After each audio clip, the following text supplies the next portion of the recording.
Imagine se um ministro do Supremo Tribunal Federal falasse uma coisa e poucos anos depois fizesse exatamente o oposto daquilo que ele mesmo disse. É hora de desmascarar Alexandre de Moraes.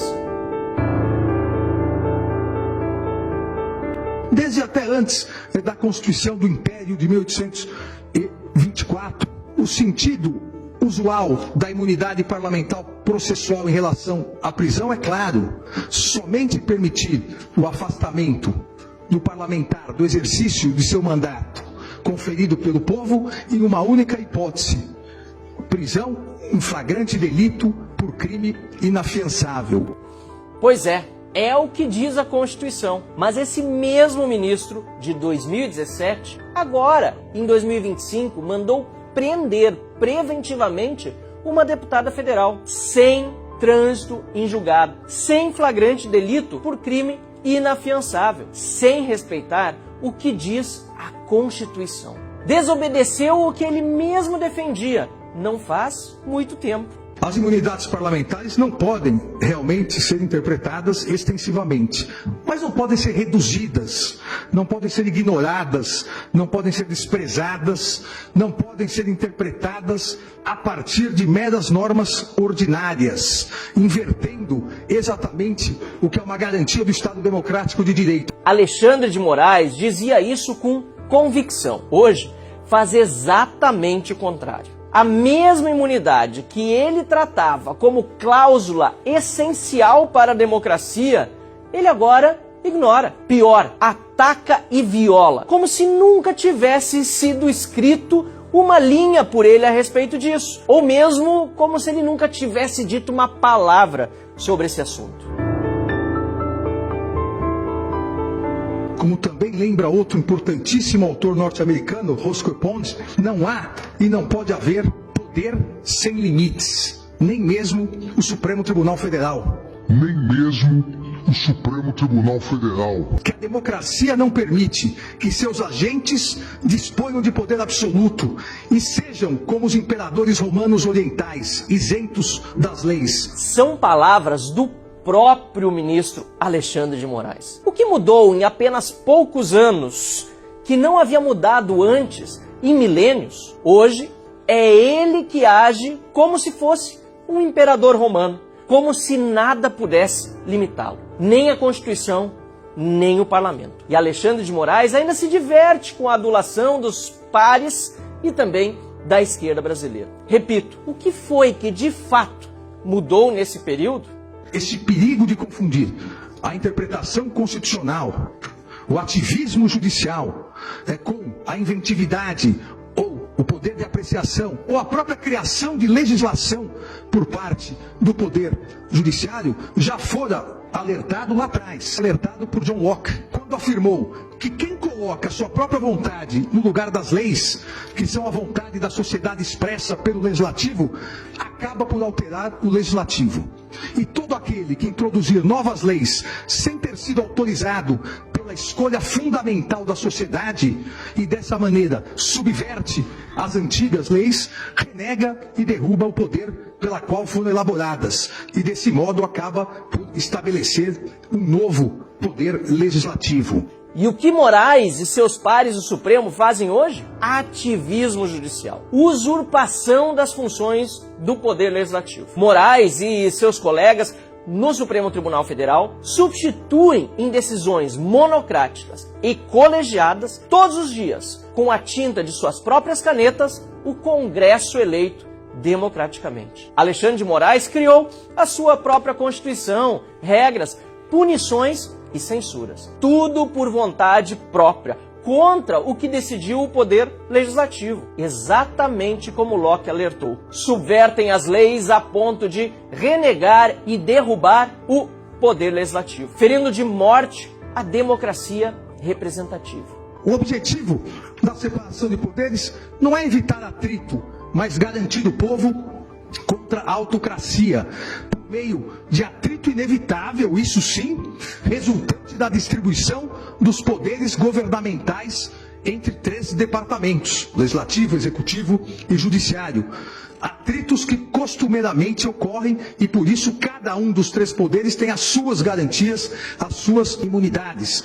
Impedir, ainda o Justice Brandeis, impedir a autocracia de qualquer dos poderes, inclusive do poder judiciário, possibilita controlar os atos dos que manejam o poder governamental de maneira razoável, não arbitrária, não desarrazoada. E é por isso que há imunidade parlamentar. Justamente por isso, para evitar que o exercício independente do mandato eletivo seja ameaçado, limitado ou até mesmo revogado por outro poder. E hoje, o que faz Alexandre de Moraes? Persegue parlamentares, corta seus salários, que são impenhoráveis para qualquer cidadão, sem nenhuma base legal. Alexandre de Moraes nega o direito à ampla defesa, a presunção da inocência, não dá acesso aos autos dos processos. Como eu mesmo sei, porque também nos casos em que o alvo da perseguição sou eu, não temos acesso integral aos processos. Determina a prisão preventiva de parlamentar em violação explícita ao texto constitucional. O próprio Alexandre de Moraes definiu em 2017 o que é abuso, o que é autocracia do Poder Judiciário, o que é ser arbitrário e desarrazoado. Agora, em 2025, ele pratica toda a violência institucional que ele mesmo definiu e que veementemente havia criticado lá em 2017. Só em 37 e 69 as imunidades parlamentares foram diminuídas, o que mostra que a diminuição de imunidades parlamentares se faz em momentos de exceção, de ditaduras, de tiranias.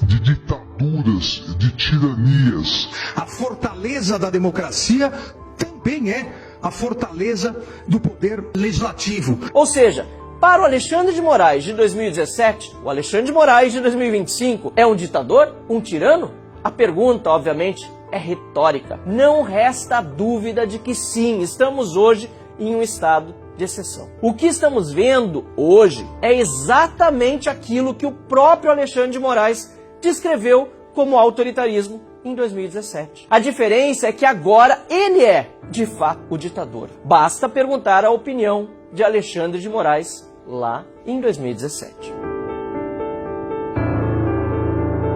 Os parlamentares, antes de condenados com trânsito em julgado após o devido processo legal, eles só podem ser afastados do seu mandato em uma hipótese: flagrante delito por crime inafiançável. E mesmo nessa hipótese, quem resolverá em 24 horas, se remetendo os autos à Câmara respectiva, é o próprio Congresso. E eu faço questão em insistir nisso. Não é uma norma isolada.